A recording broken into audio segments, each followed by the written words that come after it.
Bueno, vamos a ver si podemos ir participando. Yo os voy a ir haciendo una serie de preguntas sobre la actuación ante el caso clínico y, bueno, pues me gustaría que participarais activamente. Bueno, el paciente que os presento es un paciente joven, tiene 46 años, no tiene factores de riesgo coronario, no tiene alergias conocidas. Él tiene una vida pues muy activa, no tiene ningún síntoma, pues lleva una vida totalmente normal. El paciente está corriendo por la montaña palentina, son las 10 de la mañana y de repente pues comienza con un dolor en el pecho. La verdad es que, bueno, él avisa rápidamente a emergencias sanitarias. Cuando hace el aviso ya dice, creo que tengo un infarto, y llega a emergencias sanitarias pues a las 10:15. Le recoge al paciente. Y este es el primer electro que hacemos del paciente. Bueno, no sé si alguien se atreve a comentar qué os parece. Bueno, parece que tenemos un paciente con dolor torácico, acaba de empezar.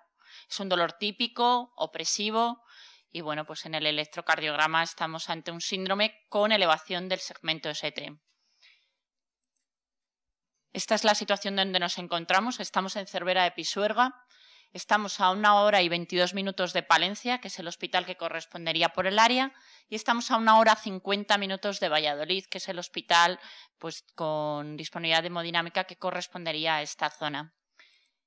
Y mi primera pregunta es, que me gustaría que respondierais, ¿qué haríamos en estos momentos con el paciente? ¿Trasladaríamos al paciente a su centro de referencia y allí ya valorarían la estrategia de reperfusión? Voy a recordar que el paciente ha comenzado con dolor a las 10 de la mañana y ha llegado el servicio de emergencias sanitarias, llega a las 10:15. Fibrinolisis inmediata y traslado a un centro con hemodinámica. Fibrinolisis inmediata y traslado a su centro de referencia.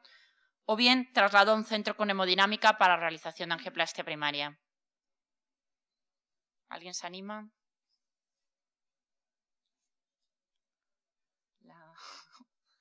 Podemos levantar el dedo. ¿Quién haría la A?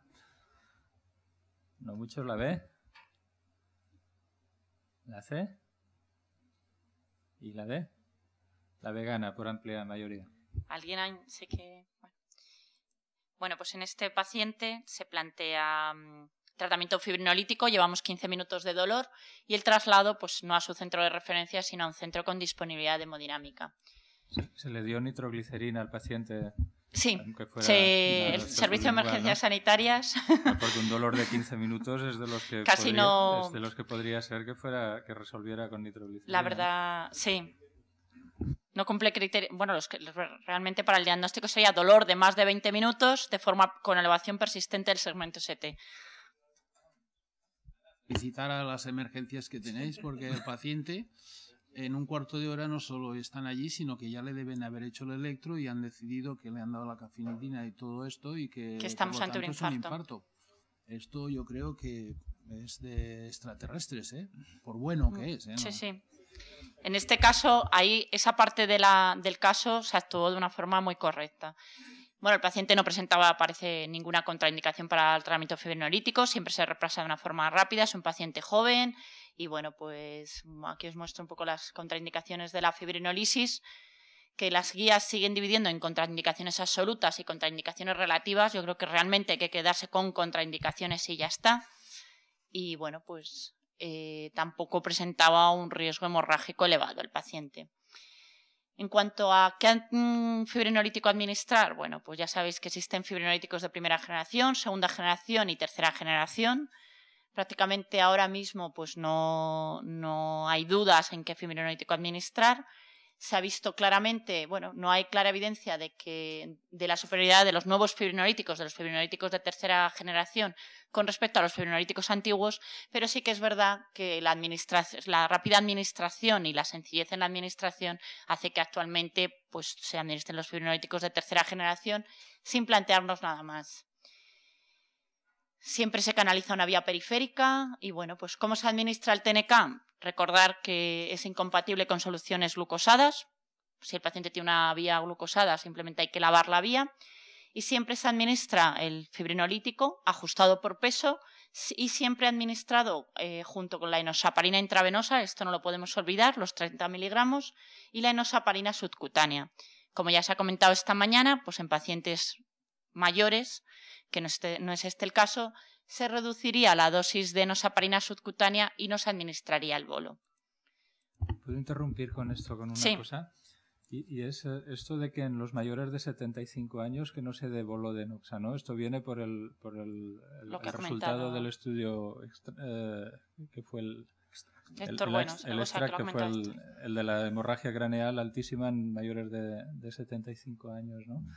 Y que después se confirmó que iba mejor el no dar el bolo. El no dar bolo y reducir la dosis. Pero esto no llama un poco la atención. A mí siempre me ha llamado la atención esta estrategia, ¿no? Porque la trombolisis tienes un riesgo máximo de reoclusión en las primeras horas. Y lo que te hace la enoxaparina en bolo endovenoso es disminuir el riesgo en estas primeras horas, ¿no? Hasta que actúa la subcutánea. A mí siempre me ha llamado la atención que sea seguro no dar un bolo. Es decir, vería más seguro reducir la dosis también del bolo, pero suprimir el bolo desde el punto de vista fisiopatológico lo encuentro un poco extraño, ¿no? Yo creo, fíjate, creo que el mecanismo de la heparina o de la anticoagulación en general en la fibrinolisis no tiene que ver tanto con la oclusión aguda, con el fallo del sistema, sino con los reinfartos al segundo o tercer día. La fibrinolisis lo que produce una hiperagregación plaquetaria brutal en las primeras horas y el tratamiento que previene eso son los antiagregantes. Entonces yo no creo que la anticoagulación tenga tanto efecto precoz como la antiagregación y sí tiene un efecto un poco más tardío. Pero eso, aparte de que lo creas, ¿tienes alguna evidencia de esto? Porque... una diapositiva la evidencia es que sangran menos y van mejor si no le pones el bolo. Nosotros hemos tenido experiencias, que también, claro, no es una evidencia muy subjetiva, ¿no? Pero hemos tenido experiencias de reoclusiones precoces en pacientes sin bolo, ¿no? Mayores y jóvenes. Y con bolo menos. Y con bolo menos.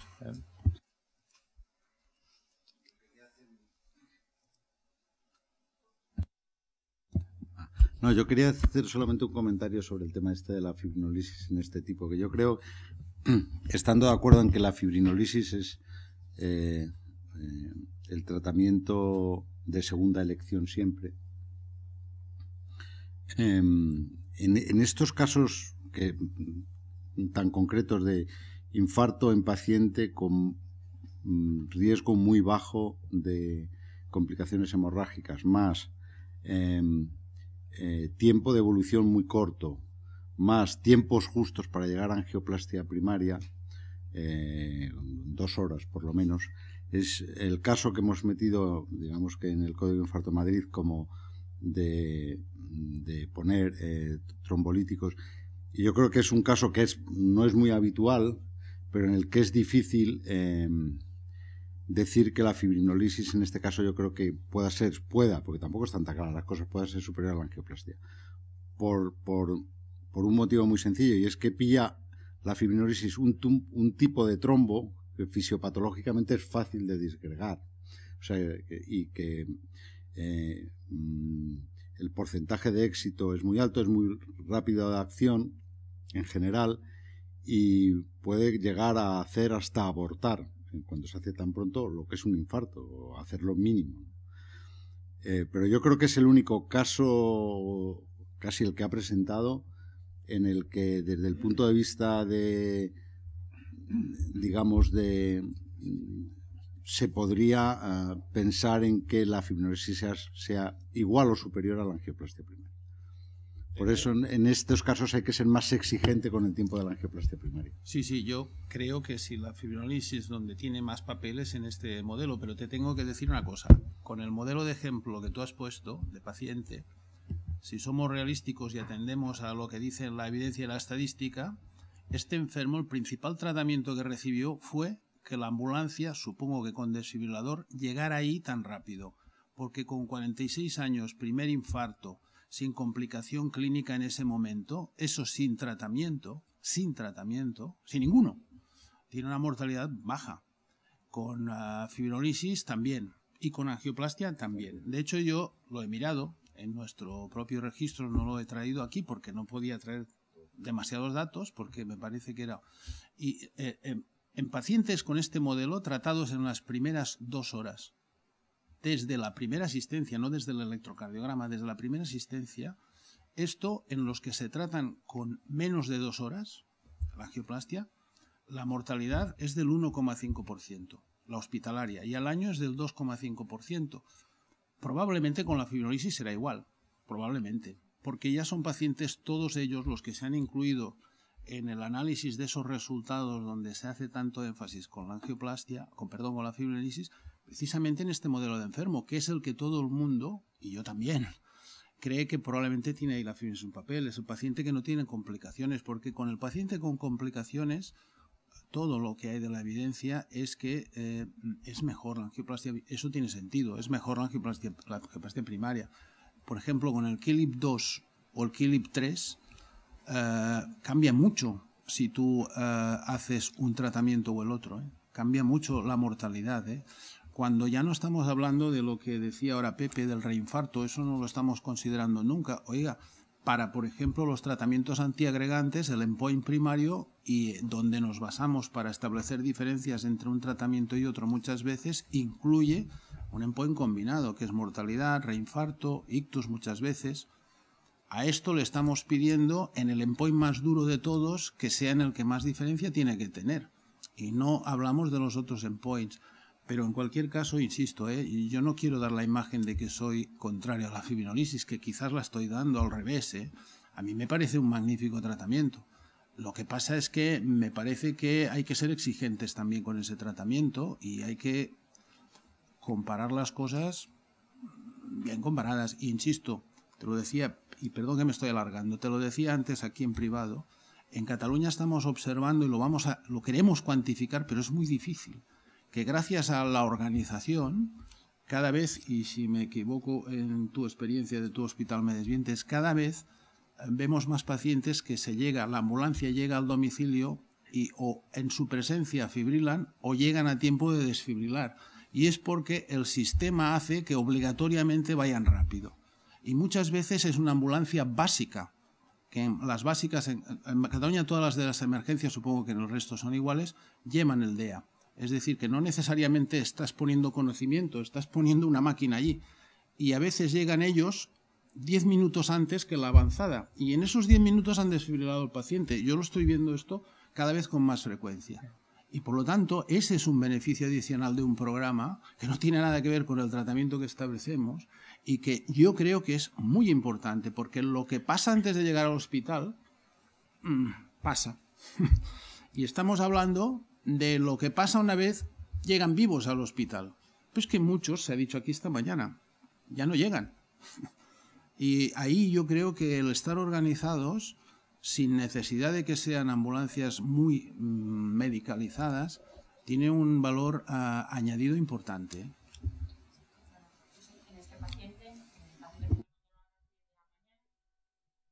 Perdona.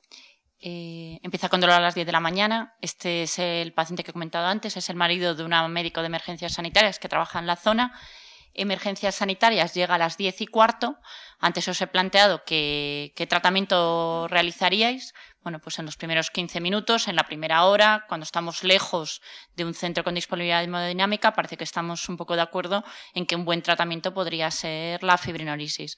Bueno, pues realmente lo que pasó fue que el Servicio de Emergencias Sanitarias, que empezó a valorar a este paciente, pues aunque a las 10:15 ya lo estaba valorando, tenía un electro con dolor torácico, era un paciente joven, parece que tiene dolor torácico, parece a ver si se le pasa, ¿qué hacemos con este paciente?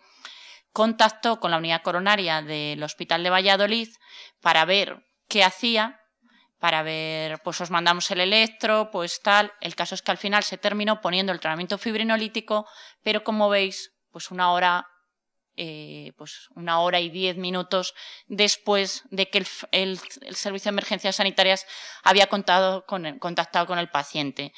Y la duda que se plantea a Emergencias Sanitarias es si este paciente, ya que es el marido de nuestra compañera, no se beneficia más de la angioplastia primaria. Entonces, bueno, es un poco un ejemplo de cómo la actuación inicial fue excelente y se tardó en poner el tratamiento fibrinolítico.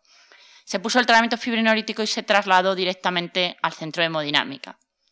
Y llegó a la 1:15. O sea, 3 horas después del primer contacto de emergencias sanitarias. Esto es lo real. Llega a la unidad coronaria, ya del hospital de hemodinámica. El paciente, bueno, tiene un poquito de molestia en el pecho, le ha puesto emergencias en el traslado, le ha puesto un poco de cloruro mórfico, presenta episodios de taquicardia ventricular polimorfa, está hipotenso, tiene una tensión arterial de 72, frecuencia de 110, no necesita oxígeno, no tiene soplos, no parece que tenga crepitantes y este es el electro que hace, que se hace cuando llega a la unidad coronaria. Si quiere la mesa interpretarlo o alguien se atreve.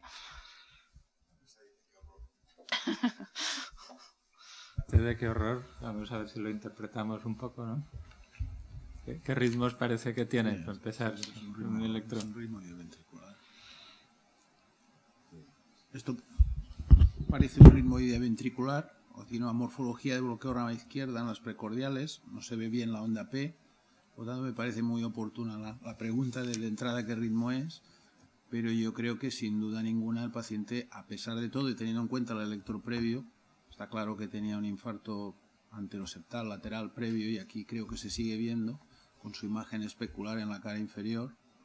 Seguramente si miramos todo el trazado, no lo veo bien desde aquí, en algún momento igual hay alguna P que conduce, hay algún ritmo que pueda ser espontáneo con morfología de bloqueo rama izquierda, pero básicamente esa sería mi lectura, que el paciente tiene este ritmo y que me gustaría poderlo interpretar, supongo que para decidir si se le hace rescate o no, pues con su ritmo sinusal normal, el que debería tener, para compararlo con el electro previo.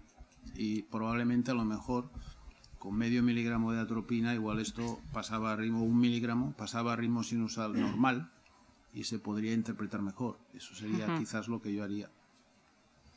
No sé, pasa una para atrás. Ha pasado de ser un paciente de bajo riesgo a tener probablemente 2 de los criterios de más riesgo, que está hipotenso y taquicárdico. Yo realmente no me pensaría mucho independientemente, ni le pondría grandes cosas. Me lo subiría como un rayo a hemodinámica, independientemente de lo que sea ese ritmo, que es raro, y no sé si son Rivas o no, pero los Rivas raramente te ponen en 7 de sistólica.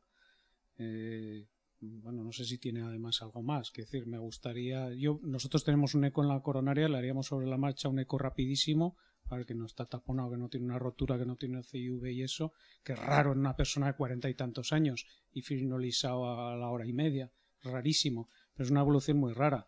Y desde luego lo subiría zumbando a la sala de hemodinámica porque es la indicación de un paciente que está hemodinámicamente y clínicamente inestable. Aunque tengo que reconocer que no es el diagnóstico de eso. Bueno, pues efectivamente, después del tratamiento fibrinolítico, cuando llega a la unidad coronaria, el residente que está de guardia, pues quiere saber si el paciente ha reperfundido. El dolor torácico parece que se ha quitado un poco, le han puesto medicación, pero lo que quiere saber es si ha descendido el segmento ST en el electrocardiograma. Esto podría ser un ritmo idioventricular acelerado, podría ser un RIVA. Eso ya sabéis que en ocasiones pues, nos puede indicar que la arteria se está abriendo, que está en periodo de reperfusión. Pero, bueno, pues sí que cuando nos planteamos si el paciente presenta criterios de reperfusión o no, más que a lo mejor en este momento fijarnos en los criterios eléctricos de reperfusión, hay que ver que el paciente está comprometido clínicamente, que está con las tensiones bajas, que está con un ritmo que puede ser un RIVA, pero que me da un poco igual, y realmente pues esto se interpretó como que el paciente no había reperfundido y mi pregunta sería, ¿qué haríais a continuación? Sí.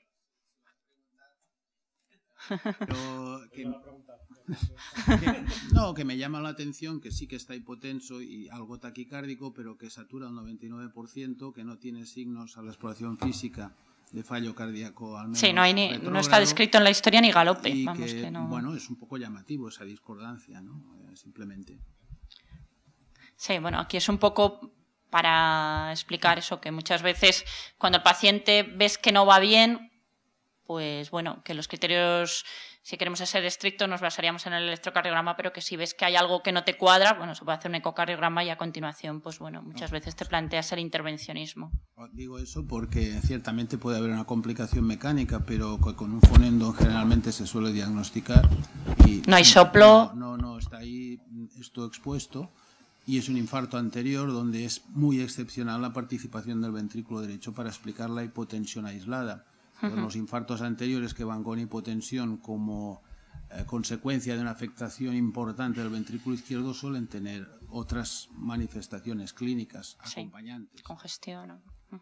Pero este paciente en mi hospital, si viene es posible que una cosa que a lo mejor no tendría que ser, pero que muchas veces es que se influenciara el manejo por la dificultad de lo que se tuviera que hacer, de hacer un cateterismo en concreto. O sea, si venía en horas de oficina, posiblemente habría ido bastante rápido al cateterismo, y quizás si viene a las 3 de la mañana, si el paciente no tenía signos de congestión pulmonar, a lo mejor se le habría dado la oportunidad de ponerle un poco de líquidos, hacerle un eco, ver si pasaba unos minutos y este arriba cedía, y cómo era el ST basal en ritmo sinusal para decidirlo. Bueno, en este caso se pensó que era un paciente con infarto anterior y que parecía que no iba bien, ¿no? Aunque se pudiera esperar. Y me preguntas la siguiente. Entonces, con esta situación, ¿qué haríais? Fluidoterapia, inotrópicos y esperar, que es un poco de lo que ya hemos hablado. Fluidoterapia, inotrópicos e intervencionismo urgente. Se pondría un balón de contrapulsación e intervencionismo urgente. Fluidoterapia, inotrópicos, iniciar perfusión de acisimab, que para ayudar un poco a la reperfusión, y esperar. ¿Qué os parece el número 1? El número 2, el número 3 y el número 4. Sí que habría gente que pondría el balón de contrapulsación, ¿no? Pero bueno, en este...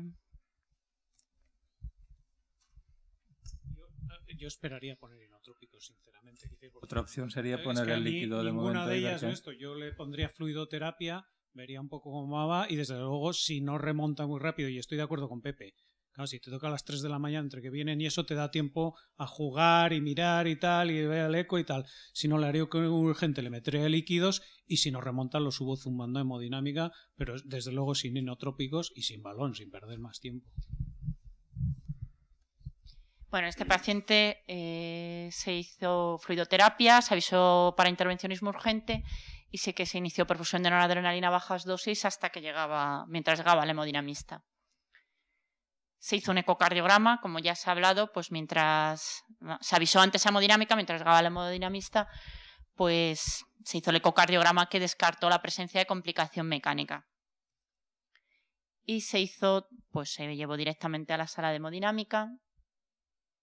Entonces, bueno, pues veis que la coronaria derecha no tiene lesiones y en la arteria descendente anterior hay una lesión trombótica a nivel de la descendente anterior proximal con un flujo lento en la arteria, pero bueno, se ve un poco mal, es que queda como cortado el vídeo, pero realmente la arteria estaba abierta, con flujo lento, pero estaba abierta.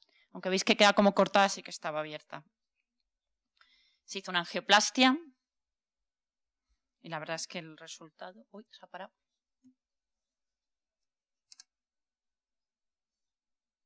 A ver.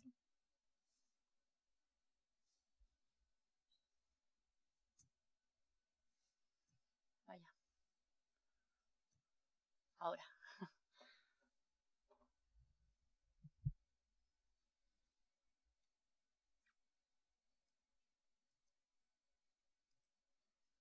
Entonces, bueno, pues finalmente se vio una lesión activa en la descendente anterior, proximal, con gran contenido trombótico, se puso un stent y, como sucede muchas veces cuando se mete uno al intervencionismo, a la angioplastia de rescate, pues quedó un poco una perfusión lenta. Se puso balón de contrapulsación en la misma sala de hemodinámica, porque, bueno, pues esto también es una forma a veces de actuar en las salas de hemodinámica. Muchas veces tienes ahí al paciente directamente en la sala, parece que no termina de levantar tensión arterial y se pone directamente el balón y se inició perfusión de acisimab, que también, pues este paciente la verdad es que es un paciente joven, con riesgo hemorrágico bajo, pero bueno, esto sí que es una práctica habitual en las salas de hemodinámica, cuando queda flujo lento, cuando hay mucho trombo en las arterias, pues inicia una perfusión de acisimab, que ya se ha comentado aquí, que sobre todo en los pacientes mayores aumenta mucho las complicaciones hemorrágicas después de la fibrinólisis. El paciente en la evolución posterior empieza ya a desarrollar insuficiencia cardíaca, finalmente, bueno, pues termina por mejorar, se van bajando los inotrópicos, se puede retirar el balón de contrapulsación, se inician IECAs, beta bloqueantes y bueno, este es su electrocardiograma al alta. No sé si queréis comentar. Bueno. Como los infartos que veía yo de residente, que no se le ponía nada, con unas Qs enormes, ese elevado y un desastre. Y un desastre. O sea que no se ha abortado el infarto y que en realidad se ha tardado mucho en terminar haciéndole esto. Yo sobre lo último que has comentado, al menos en mi hospital, si al abrirle la arteria al paciente y con volumen, que yo también lo hubiera puesto, el paciente mejora su tensión arterial, puesto que por el resto no parecía que tuviera compromiso, seguramente no le hubieran puesto el balón de contrapulsación. Sí el Avicimax, porque yo creo que necesitan poca excusa para ponerlo, y es una de las cosas que hay que revisar, y eso estamos intentando. Y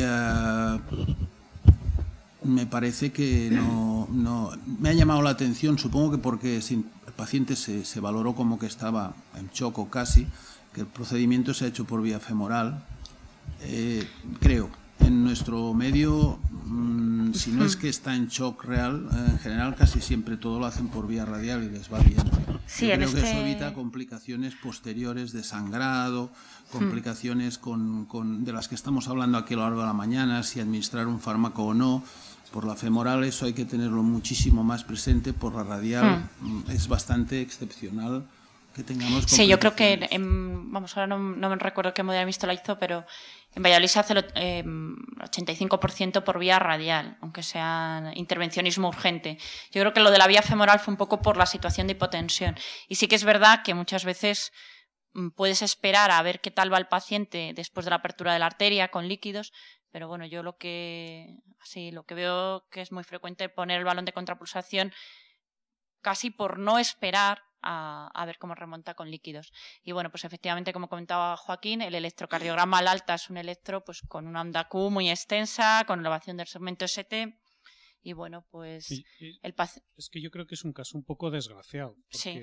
A ver, a mí me parece que el paciente estaba claramente entrando en shock. Yo cuando he visto el eco S tenía una disfunción severísima y ahí ya no hubiera dudado nada y no le hubiera puesto tampoco mucho líquido. Es raro que un paciente tan joven y con tan poco tiempo desarrolle shock. Se ve a veces en pacientes que no tienen circulación colateral, que son infartos muy trombóticos, en que no tienen ningún antecedente, no tienen circulación colateral y la necrosis es fulminante. Es infrecuente, ha tenido mala suerte encima, que se tardó mucho tiempo, se decidió, no había la tal, pero incluso en estos pacientes es raro que hagan una disfunción tan severa y que además prácticamente entren en shock cardiogénico en una hora. Es muy raro esta evolución y que vayan tan mal. Esto es muy inhabitual. Sí, este paciente además no tenía ningún factor de riesgo coronario, joven. El resto de las coronarias no tenían lesiones y bueno, pues sí que puede haber sido una lesión trombótica aguda sin circulación colateral, pues y la verdad es que el traerlo como caso, que es una cosa, es un poco por ver un poco todos los errores que, bueno, la desgracia que se fue produciendo. Y efectivamente, pues este paciente en el primer ecocardiograma que se hace antes de llevar la hemodinámica ya se ve función ventricular severamente deprimida y a pesar de abrir la arteria, pues el paciente se fue con una función ventricular severamente deprimida. O sea, en el ecocardiograma al alta que se produjo en el ecocardiograma a los 7 días del infarto seguía persistiendo la función ventricular severamente deprimida. Y bueno, pues esto es un poco el final del caso. Yo quería hacer un comentario. Y es que yo creo que nos enseña una cosa que se ha discutido algo esta mañana, y es que de lo que más se beneficia probablemente las estrategias de manejo del infarto agudo de miocardio es la existencia de programas o protocolos bien establecidos. Y aquí yo creo que a lo mejor una de las claves de la mala marcha del paciente fue esas dudas que hubo. Es decir, si se decidió fibrinolisis o angioplastia, lo que hubiera sido, se tenía que haber decidido en los primeros minutos de manejo del paciente. Si se decidió fibrinolisis, se lo hubiera puesto en una ventana de tiempo mucho más favorable, luego a lo mejor hubiera ido igual de mal. Esto no lo sé. Pero lo que yo creo que nos tiene que enseñar a todos es que la decisión tiene que ser rápida. La decisión cuando es personal y el estímulo a decidir si estás haciendo un programa. Es decir, no les puedes poner cortapisas. Y si tienes posibilidad de enviar el electro, envíalo y espera. Y si tienes posibilidad de que además lo consultes con el jefe de la unidad coronaria, porque todo eso yo creo que al final lo que hace es perder tiempo en un grupo importante de pacientes que puede ser trascendental. Entonces, los protocolos, las decisiones rápidas, porque los elementos los tienen. Y los protocolos que favorezcan las decisiones rápidas y no los embrollos. Hay un estudio muy bonito, yo creo muy interesante, hace unos años en JAMA, que analiza la asociación entre la mortalidad de los pacientes con infarto en un grupo de hospitales de una región de Canadá con dos factores. Uno es el porcentaje de angioplastia primaria que hacían los hospitales y otro el porcentaje de reperfusión en tiempos establecidos, independientemente si era trombolisis o angioplastia.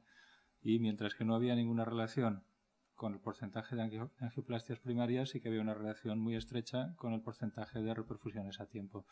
Y esto probablemente refleja lo importante que es la reperfusión a tiempo, pero también probablemente refleja el que estos hospitales probablemente trabajan mejor en todos los sentidos, ¿no? Están mejor organizados, probablemente también los pacientes se monitorizan mejor, a lo mejor no se les escapa ningún paciente que fibrile sin estar monitorizado y se ponen mejor los tratamientos en general, ¿no? O sea que es un indicador de calidad global de un sistema el hacer la reperfusión a tiempo, obviamente.